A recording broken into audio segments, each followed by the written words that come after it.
Welcome back, everyone, to Evil's Comics. I am Evil Mike, or just Mike if you like. Good morning, everybody. Early in the morning for me. Comic book day. This day can't get any better. I'm all hyped up, so I said, hey, why not? Let's do a review. I've been talking about this for a little while. This is my review on Batman, The White Knight, and this is also my part 0 into what has Harley Quinn been doing the last year. Reason part 0, this kind of took place, I think this comic was 2 years ago. But don't quote me. 2 or 3 years ago. It came out recently. It's written by Sean Murphy and Matt Hollingsworth. I think Matt did the covers and all the art inside. Talk Clean did the letters. I was super excited for this comic. The way it was advertised, it was supposed to be a continuation of Batman 89. I always loved, the 80s Batman. It's what I grew up with. I love all Batmans. Honestly, my least favorite would be George Clooney. But, hey, he's still Batman. He's up there. Actually, one of my favorites is one that no one talks about. The dude, I don't even know his name. I feel so ashamed. I'm bad with names. Y'all know this. But the guy from the Titans show that plays Batman. Man, I'm digging him as Batman. They all bring something different. All right, getting off topic. So, that's what it was advertised was Batman 89.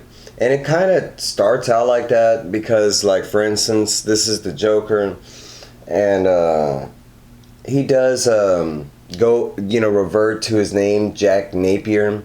That's what this book is about. It's about Joker taking some crazy pills, and instead of going crazy, it makes him like revert back to his normal state, Jack Napier. But with all the knowledge of everything that he's done as the Joker.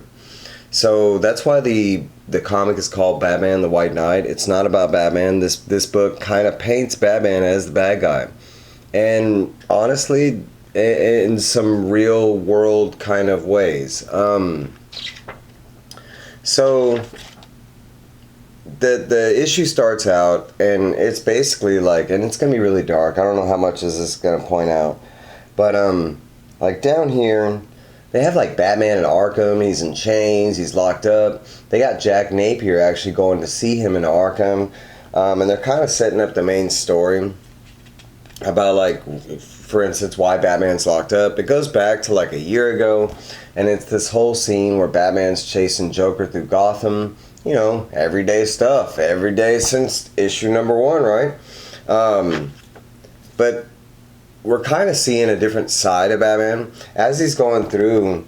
It's like in the Batman versus Superman movie where Batman was just rolling through, and he wasn't necessarily killing people, but because of his actions, he was. Like taking a car and slamming it into a person that it's gonna kill him. But in this, we see him like going through Gotham. At one point up here, this guy's got the Batmobile on people's houses, and that's kind of what this is setting up, that Batman isn't a bad guy as far as a villain per se, but as far as like his, heroics and what he's doing as far as being Batman, how it's damaging Gotham more so than him catching villains, because yeah, he catches villains, and he's good at it, but at the same time, catching those villains, it's costing Gotham all this money because they every time, Batman and Bane or somebody shows up, it's this mega epic fight and it destroy, And it's probably like Metropolis, man. At least Soup's smart enough to fly him outside Metropolis. But okay, anyways, so it jumps forward and through this whole, chase scene with Joker. It's got the Bat family. We get Barbara in there. We actually get to see some versions of and they're all kind of scattered in here. There's Alfred, Barbara. I think right now it's Dick Grayson that's with Barbara, but eventually everybody's in this comic. I don't know what Earth this is. I don't know, like, because eventually it started out as Batman '89, and I'll prove it. It was one of the like highlights of the series was this was supposed to be continuing, that thing, but that's not what it ended up. Because look right here, '89 Batmobile, and I mean it's in here, but it's kind of. It's like all Batmans, honestly. You see some Christian Bale Batman in there. You see, like, Batmans that you've seen in other comic series, like events, stuff like that. So I want to say it's like an amalgamation of, like, all the different Earths. It's kind of weird. I don't know where it really fits in, especially because, like, some of the Batmobile, I mean, at one point we do get to see like his garage, and it looks like he's got like every Batmobile that you've ever seen in media wise, like in '66 Batman. So continuity wise, it's really weird where it fits in, but so I was kind of just went with the idea that it just it continued the '89 Batman, but just in a different way, like a different shoot off, like timeline. Back to this massive epic chase that Batman and the Joker are doing through Gotham. Eventually it leads to this warehouse. The cops have him, tracked down in this warehouse and everything. And this is the build-up of the stories I'll get to. And then I do spoilers, but I try and warn you before I do spoilers. I'm not bothered by spoilers at all. I feel like you have to experience it, read it, play it. I mean, you go watch a walkthrough from Dark Souls for an hour and then go play the game. Let's see how pro you are. Bet you die every... Okay. Dark Souls is hard, by the way, if you're not a gamer. I love Dark Souls. But it does get back to this warehouse scene. And they're basically beating each other up. Batman's finally got the edge on Joker, and he's beat him into a bloody pulp. And there's... they basically got everybody here, all Gotham and everything, and they're watching Batman beat him down. And this is some kind of warehouse that has this like new experimental drug or something like that. And in this, epic mashdown, Batman, he ends up like, just going nuts. I mean, he gets to the point where they have this I can't breathe thing in this comic. Like right here, Batman's just shoving pills down the Joker's mouth, and the Joker's like, I can't breathe. I was like, man, George Floyd, like, but this is 2 years before. But still, one of those moments, and not trying to compare those. No. This is comic, fictional. But this past couple years have been crazy. I'm wrong. This is like 2017. This is in a couple years. Something like that. I don't know. Anyways, it kind of jumps forward, and it's like it shows you a lot of things. And if you'll notice here, there's a lot of stuff. They got like animated Harley. It's the first time we see Harley here at first. I mean, but they show like him, and it looks like Jack Nicholson Joker. But it kind of, as he's dealing with the ramifications of all the pills and stuff, they kind of show all these flashbacks of what the Joker's going through, and him changing back to Jack Napier. And one of the things I love about this comic is I call him Joker fanboy, because like this, they set up this idea that Joker is like Batman's biggest fan. He buys all his merchandise. He has like, I mean, this picture right here, I don't know how detailed you can get closer. But, I mean, there's just fanboys say he's got Batmobiles, Batplanes, action figures, newspaper clippings, stuff from the animated series. He's got the Killing Joke Joker action figure, and he's actually got comics in slabs. He's a fanboy, so I call him Joker fanboy. I don't think I think they call him Joker the White Knight, but honestly, that's kind of what he is. But we do see eventually, this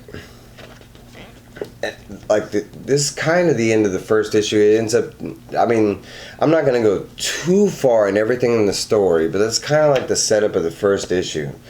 And I'm kind of going to get us to the third issue, and that's kind of going to be it, because I want you to read it for yourselves, right? I'm not going to spoil everything. But we kind of do, we saw Harley, but that was like a flashback. But this is the first time we really see Harley in this continuity. And at this time, Joker's already reverted back to Jack Napier, and at this time, at the end of the first comic, it sets up the White Knight. You know, Joker's back in jail, blah blah blah. You know, he's dealing with that whole warehouse thing of breaking the law, but now he's back as Jack Napier. So at the end of it, he's like, man, you know, and he starts having all these, like, he remembers all the bad things he did as a Joker, and now he actually wants to do something good for Gotham. So he goes by, you know, Gotham's White Knight. He wants to, and of course he goes after Batman, but not like villain to villain, you know, villain to superhero type way. He goes after him like he wants. I think he becomes a lawyer, and he actually tries suing Batman for Gotham City. So right here we do see Harley, and this is the first time she's seeing, you know, Joker back, and she's not for it. She's like, what the hell are you doing? Put back on your makeup, let's go rob some people. You know, and he keeps calling her Puddin', and she's all like, no, what the hell did you just do? You did not call me Puddin', that's my thing. Like, I mean, she beats the hell out of him eventually. You know, and she's just not for Jack Napier. I mean, she fell in love with the crazy that was Joker that made her Harley, you know, and she's not for it. And then it kind of, it's not Harley. We find out, and they kind of do something cool in this, whereas like they do this whole, because this is the real Harley, and you'll see, like, and I always forget their names, and I love them, my favorite animals, but her hyenas, and I think it's Lou and Bub, they're named after Frank and Abbott Costello. Lou and I always forget. One, y'all can correct me. Bad with names. I love hyenas. My favorite animal in the world. They do set up some other stuff, especially with Mr. Freeze. You know, and in this comic, he finally he finally cures himself. All right, so back to Harley. We did say that there was two Harleys, and they do fix something. It's kind of like they were trying to fix the 52 Harley versus the Mad Love Harley. Like there had always been two Harleys, kind of like the three Joker thing. Like there had always been three Jokers. We just always saw one. So in this one, there is two Harleys, and eventually the story is that he was with Harley, and Harley starts getting like all super crazy, and Joker's not into that. He'd like the whole like Dr. Quinzel when she was a psychiatrist thing. So he kind of leaves her, and eventually he finds she goes by Neo Harley, and she just goes by Harley, but we call her, I think in the comic they call her Neo Harley. But you kind of find out that she's the more crazy version of the Harley that we know from everything else. So anytime you've seen like a wacky, you know, make no sense, sleep with everything, you know, love the Joker to death Harley, that's Neo Harley. And then the Harley that's like more acrobatic, more prone to do good stuff, that's the like original Harley. And it kind of, honestly, it kind of made sense, because if you ever read Harley in the comics, she is kind of double-sided. Like in her 52 series, she went like total nuts when she did the whole breakup with Joker thing, and it was like this wacky, kooky kind of adventure story. But then if you go back to her earlier stuff or her main continuity stuff, it's all very, you know, dramatic and set in stone kind of stuff. 1 second.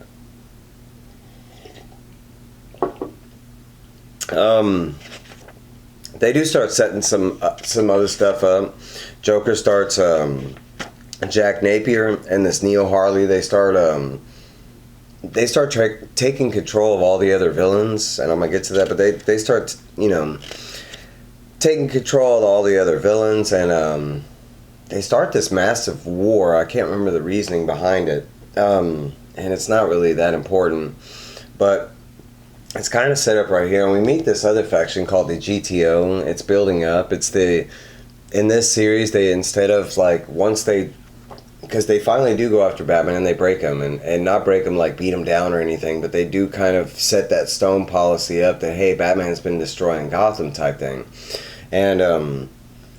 And they kind of, Napier uses this, like, it's like the last evil thing he does. He controls all the villains, and he sets them loose on Gotham, and then because he knows Batman's going to come and save the day, Batman does and destroys half the city.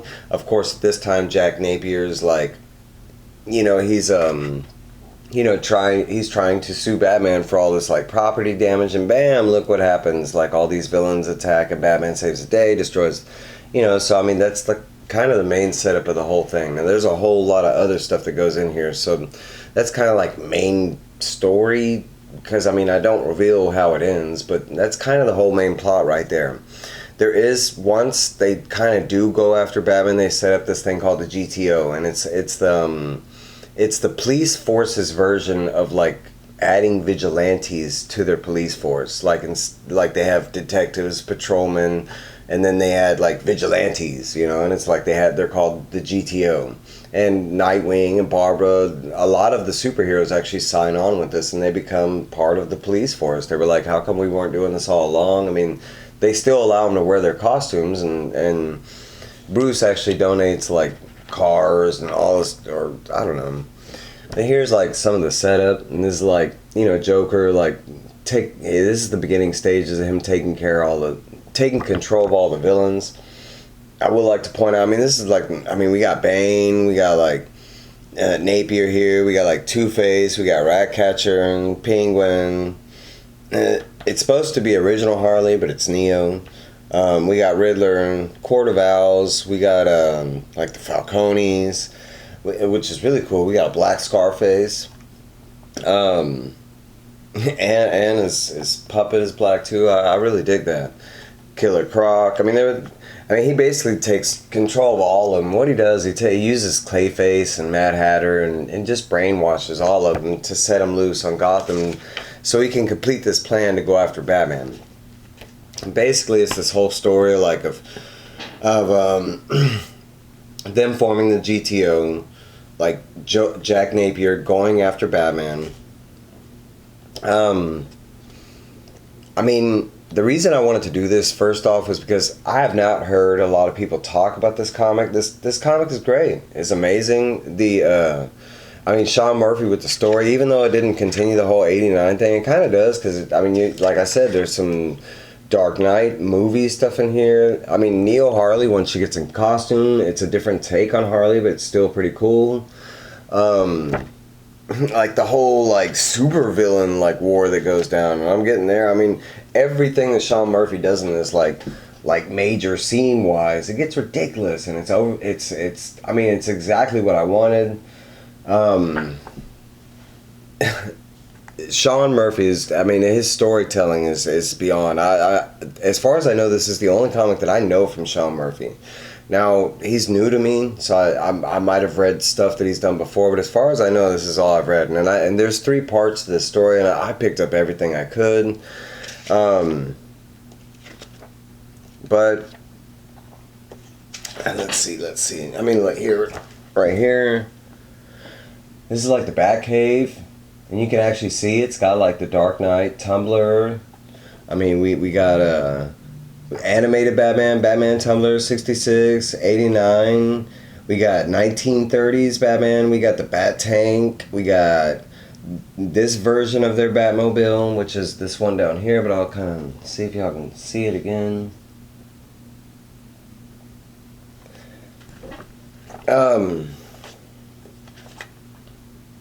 So that's the main gist of White Knight. I mean, the art, if y'all couldn't tell, it's more a pencil-y type of art. But I mean, all the art is amazing. Covers, inside. I mean, there's not one panel that's bad art. I mean, everything is just exquisite. It looks like it's supposed to. If it's supposed to be elegant in that scene, it does. All the action looks action-packed. It gets bloody. I mean, I wouldn't say there's some nudes. There's no nude, but yeah, there's some nude scene with no nude, you know. It's got a little bit of everything. Overall, this whole story, the Batman White Knight, Part 1, 2, and 3, and they all have separate names. I'll do reviews on them. But they're all excellent. If you've never heard of this series, please pick this up in trade paperback. However you can get it, single issues. I see the single issues all the time. Reach out for me. I mean, I go to Half Price Books all the time, and I see them all the time. I think I've seen this whole 8 series. It's a 1 through 8 is the first series. I see them all the time in dollar bins, you know. I don't know why people don't. I mean, they have some of the craziest, coolest covers. And the other ones, they had so many variants for the other ones. And when I do those reviews, you'll get to see all my variants. And I picked up, like, I think every variant for every issue. So at the very end, what's Harley been doing? So eventually, this one sets up this whole, like, fight between, like, Harley and Neo Harley. Because eventually Neo Harley turns out to be the main bad guy. So you could say Batman and Neo Harley. But because there is this whole conclusion with Jack Napier, and does he stay sane? You know, does he really go after Batman? Does he achieve what he goes after Batman, like in suing him? Is there any, you know, there, and it answers a whole lot. Everything I just mentioned, you get all the answers. But in the end, it does set up this major battle between Neo Harley and Harley. And from that point, at the conclusion of this story, and I won't spoil it here, but of course, going forward, I'll have to continue forward with the story. So if you plan to read this and you don't want to, you know, read forward, then you probably won't want to see the next review until you read it. But that's how things go. But basically, this is, you know, Batman the White Knight. I mean, this is 5 out of 5, 10 out of 10. 11 out of 10. This book is great. I love this Batman story series. Eventually, I hope it gets made into an animated or movie. Like, I mean, this is Flashpoint basically, because this is like all the Batmans in one book. All like, it's ridiculous. And the way they do it is really fire. I mean, it doesn't come off weird or anything. Like, even the way Joker explains his fanboy stuff, it comes off very fluid and everything, that he's always been this major fan of Batman, and we all know that. Yin and yang, right? I mean, you can't have Joker without Batman type thing. You know, the end of the Killing Joke, it sets up that for all of time. But I mean, overall, this book is a really good read, and I don't hear enough people talk about it. You know, especially when they go back and talk about their favorite Batman storylines or books, it's never really mentioned. Especially a book that's been around for a while. I think it needs a little more credibility. I just think people didn't read it. I don't know why. It's amazing. But anyways, that's my review on Batman the White Knight. I will be seeing y'all later on today, because today is New Comic Book Day. And I will be getting all my comics, hopefully every single one. This is for, I mean, everybody out there. Everybody. I hope you have a great day. Like, subscribe. You know, comment down below. Tell me if you've read it, what you thought about it. You know, if you didn't like it, tell me about it. I mean, I like a lot of things that people don't like. You know, people talk mess about this, and I'll go check it out. And I'm like, yeah, I liked it. You know, it wasn't that bad. But there's things a lot of people like that I didn't like. I don't know. But thank y'all for watching. I've got 2 more videos on hold, and I've got one coming out today. I don't want to put too much out there, and I'm trying to keep them in a nice sweet spot. Very last but least, I got 2 shout outs for the community. Please go check these guys out. They need our support. This is at LCS. He is just awesome. This guy is like really big into finances. If y'all are into the spec part and the selling part of comics, I suggest you go. I mean, especially because he's more, he worked for Wall Street, something like that, if I can remember right. Maybe not Wall Street, but somewhere in finances. So he has like kind of a more edge than just someone reading stuff off of the internet. And you can tell when you listen to him. I love him. He does, I mean, just go check him out. Another guy, and this guy needs no introduction. Most of y'all know this guy, but come on, man, give him some love. Gary B, the casual comic guy. I mean, just his intro and alone. You know, Cashman, freaky. But I love Gary. So I gotta give you a shout out, man. But I'll see y'all later on today. Thank y'all so much.